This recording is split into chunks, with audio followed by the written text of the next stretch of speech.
বন্ধুরা, বিমানে উঠেই আমি ঘুমিয়ে পড়েছি এবং পরে বিমানবালার লোকেরা আমাকে ডেকে খাবার দিয়েছে। আসসালামু আলাইকুম বন্ধুরা, সবাই কেমন আছেন? আশা করি সবাই ভালো আছেন। হাজির হয়েছি নতুন একটি ভিডিও নিয়ে। আমি যে বাংলাদেশে যাব অলরেডি আপনাদের সাথে সেটা শেয়ার করেছি। আমরা বাসা থেকে রাত 12:30-এর দিকে বের হই। ইউএস বাংলার ফ্লাইটে যাব। এটা ভোর 5:40-এর আমার ফ্লাইট। আমরা সিঙ্গাপুর এয়ারপোর্টে টার্মিনাল 3-তে এসেছি। এয়ারপোর্টে ওয়েট করা মেশিন থাকে, যে কেউ চাইলে তার লাগেজ জিনিসপত্র ওয়েট করে নিতে পারে।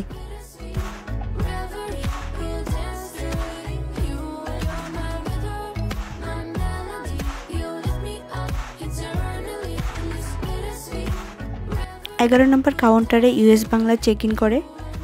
আমরা অপেক্ষা করছি।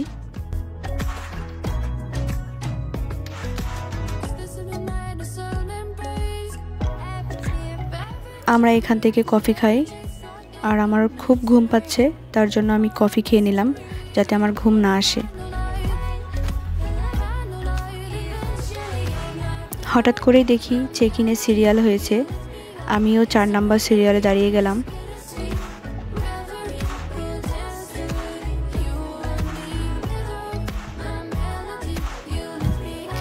খুব তাড়াতাড়ি আমি চেকিং শেষ করি এবং ডিপার্চারের দিকে যাই এবং এর চারপাশে যা যা আছে সব দেখতে থাকি।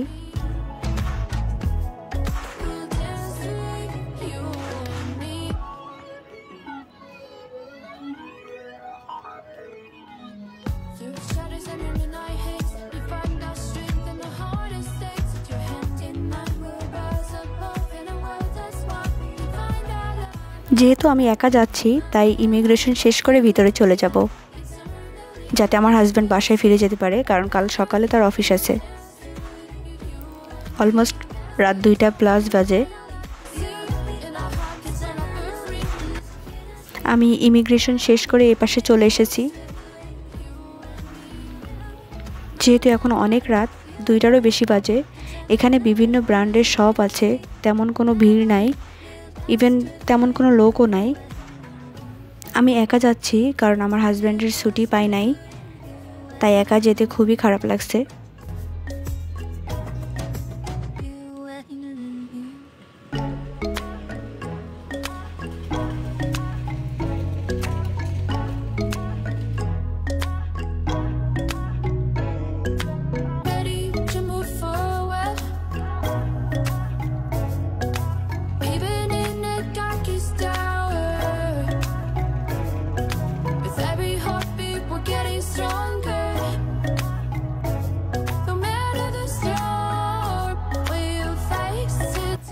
আমি সব কিছু দেখতে দেখতে ইউএস বাংলার বোর্ডিংয়ের সামনে এসে বসে আছি।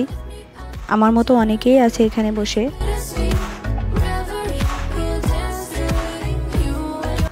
আমার এত ঘুম পাচ্ছে তা বলার মতো না, চোখ খুলে রাখতেই আমার কষ্ট হচ্ছে। আমি বোর্ডিংয়ের ভিতরে বসে আছি। এখানে যারা আছে সবাই আমরা একই ফ্লাইটে যাব।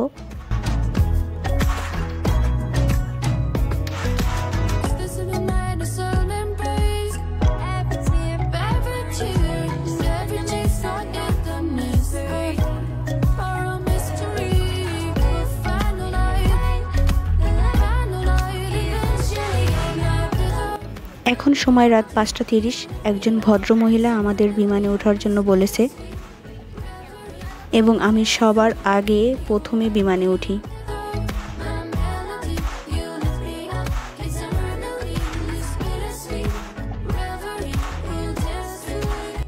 আমি এতটাই ক্লান্ত ছিলাম যে বিমান ছাড়ার আগেই আমি বিমানে উঠে যখন বসি, তারপরে আমি ঘুমায় পড়ি। বিমানবালার লোকেরা যখন খাবার দেয় তখন আমাকে ডেকে তোলে এবং বলে, ম্যাম, আপনার খাবার টাইম হয়েছে। এর আগে আমি 15 বার বিমানে ট্রাভেল করেছি, কখনো এমনটা হয় নাই যে বিমান ছাড়ার আগেই আমি ঘুমিয়ে গিয়েছি। এটাই প্রথমবার। সকাল হয়ে যাচ্ছে দেখছি, মেঘের ভিতর থেকে সূর্যের আলো উঁকি মারছে। বিমানে জানলা দিয়ে দেখলাম সবাই ঘুমাচ্ছে। কুয়াশার জন্য জানালা দিয়ে তেমন কিছু দেখা যাচ্ছে না।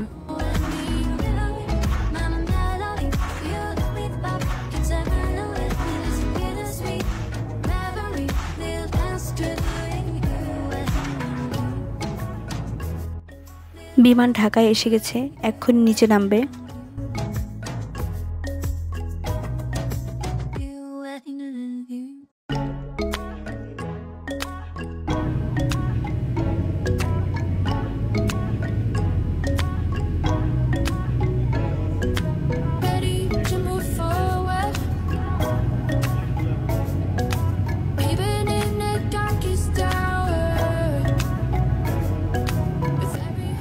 বিমান নিচে নামার সময় বিমানের জানালা দিয়ে ঢাকার কিছু অংশ দেখা যাচ্ছে, দেখুন কেমন দেখায়।